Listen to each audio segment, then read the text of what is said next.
Alright, good evening everybody. I wanted to show you guys the latest code updates to the Digi here. So right now this is in the normal working order. We have no codes present. We got the red light meaning the engine is not running, hasn't seen a pulse. Blue light meaning CYP is in the normal position, typical of most D's, B's, H, and F. If we wanted to switch it for what I believe is a D16Y7, just hold the CYP button, switches to orange. That lets us know that we just took CYP and flipped it 180. We'll just go back to the blue. So I've added quite a few different codes to the system here, and we'll just go over a couple of them tonight. One of them is the ignition coils. If there's a bad coil or a bad wire leading from the Digi to the coil as far as the signal goes, it can detect if that coil is not there on key on and while the engine's running.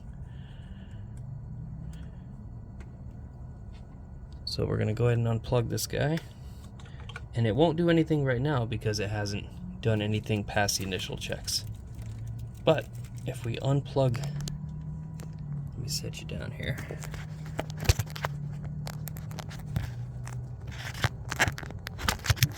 Come on, big awkward phone.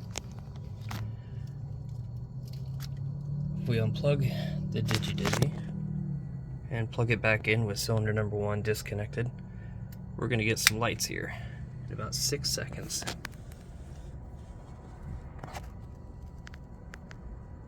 So we got 10 and 11, and then it goes back to normal. So it'll do this through the entire loop. It'll show every code and then just go back to looking normal. So the orange or yellow light, whichever one you want to call it, that's if the code is in the 10s. That'll come on first, and then the blue represents the 1s, and that'll blink so many times. So again, for coil number 1 being disconnected, we get 11. Now if we disconnect, let's see, cylinder 4 and do it again,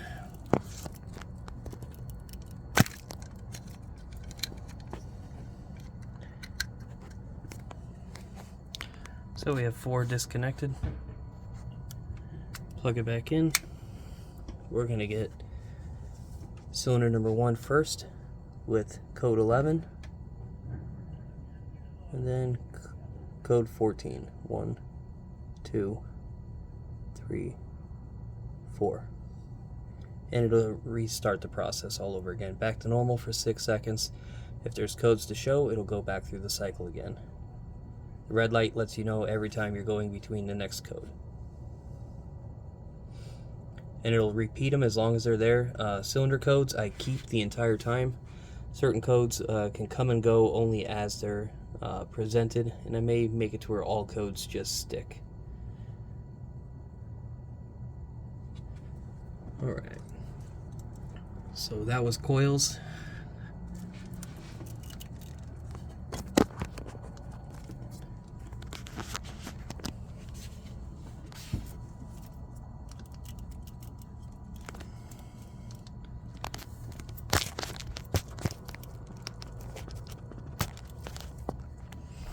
Now we're going to do a fun one like a button. For whatever reason, if a button gets stuck or bad, let's get this cable out of the way.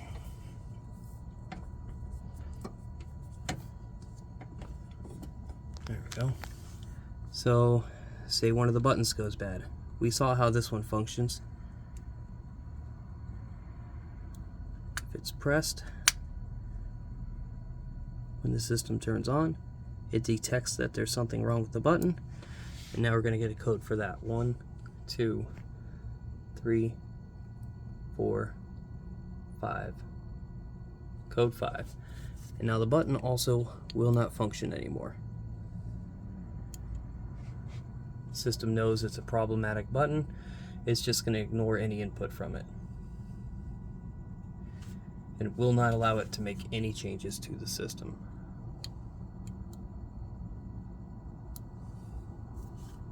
And it'll just do a little light show all over again.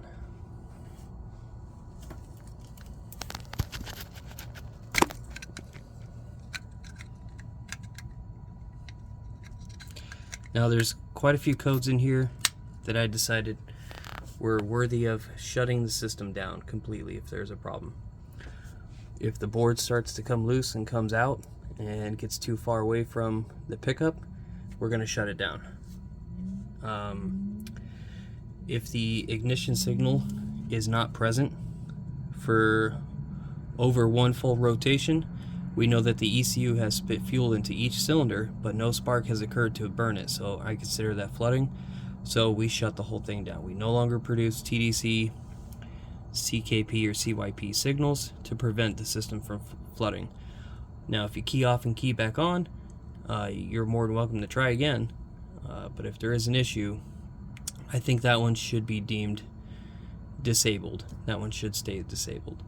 If you try spinning the DigiDizzy backwards, it will disable the system. It will not run. This is designed to go in one direction and one direction only until I decide to choose to make something later on to go the opposite way.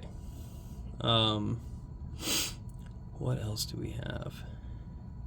If the ignition wire is shorted to ground, it will also disable the system. So if it's just held down as soon as the key comes on and it's never brought back up, it will disable the system and not output anything, because that means we got something wrong with the ignition. Why are we going to allow the ECU to start dumping fuel if we don't have any way to burn it?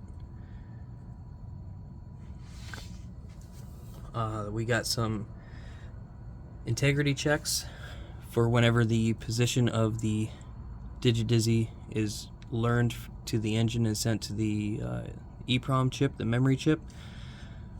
We store what we're going to send to it on the side, and we're going to send and write to the chip, and then we're also going to read it back, and then we're going to compare what we sent to what we read back, and if it's the same, then we move forward. If it's not, then we're going to go ahead and signal an error. Now, I was going to cause that to shut the system down, but I want everybody to have the ability to try and get their car running if something happens. I hate it when something tells me I can't do it. So if the memory chip goes bad and it can't remember home position here, you could possibly put the engine to cylinder number 1 TDC and slowly rotate the distributor till you get the green light, and wherever that happens to land, if you have a way of holding the distributor in that spot, you can still drive and limp it. I don't recommend it, but you know, if it's something I want to do instead of getting a $200, $300 tow back home and it's only a few miles away, and I could possibly get it to work, I kind of like to have everybody have the options available. Let's see. Yeah, that's really about it for now. If there's any other questions or comments, throw them in there. Let me know. Thanks, guys.